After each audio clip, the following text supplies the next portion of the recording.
Hey, what's up guys, Josh here, and in this tutorial we're going to talk about something in robotics called the uncanny valley, and we're going to then relate it to video production. The uncanny valley is the hypothesis that human replicas, or say human-like robots, which appear almost but not exactly like real human beings, elicit feelings of eeriness and revulsion among some observers. So it's really interesting. You could have a robot like the Asimo by Honda, which doesn't really look like a human, and it's very easy for a person to just have a natural affinity towards it, a liking towards it. But as you get more human-like and more human-like, there's this area where it's almost perfectly human-like, where instantly the likability drops off and it appears very creepy and there's a revulsion towards it. So the uncanny valley phenomenon is thought to be a product of expectations. When something doesn't really look like a human, there isn't really an expectation for it to look like a human, and it can be easy to just look over that and start to have an affinity towards it. But once a robot begins to look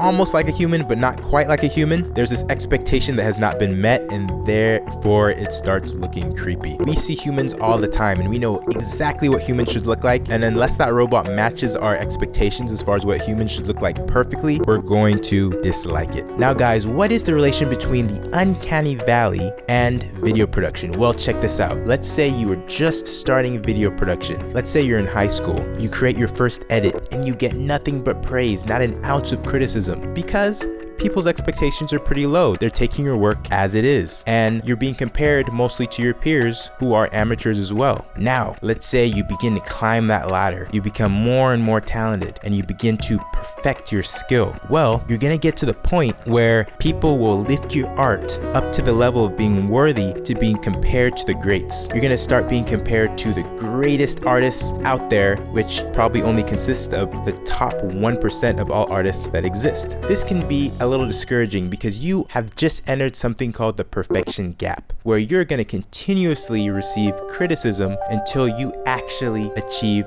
perfection. So think about it. Think how this curve mimics the uncanny valley curve. As you are an amateur, you receive minimal criticism because the expectations are relatively low, and you're being compared with your peers, which are amateurs as well. But then there's a point where you get so good that you fall into something called the perfection gap, where suddenly, almost instantly, that expectation changes from being very small to being very big, because you're now being compared with the greats. And until you actually rise up out of that perfection gap and start creating work that could be called practically perfect, you're always going to receive criticism. So here's something to take heart that might be a little encouraging. When you actually enter this perfection gap where these expectations are so high for your work, you have almost reached perfection. So whenever you receive criticism, think of it as a pat on the back.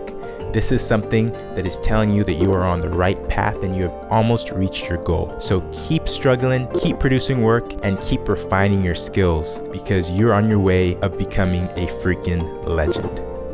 Hey guys, so check out this next video if it's not actually perfection that you want.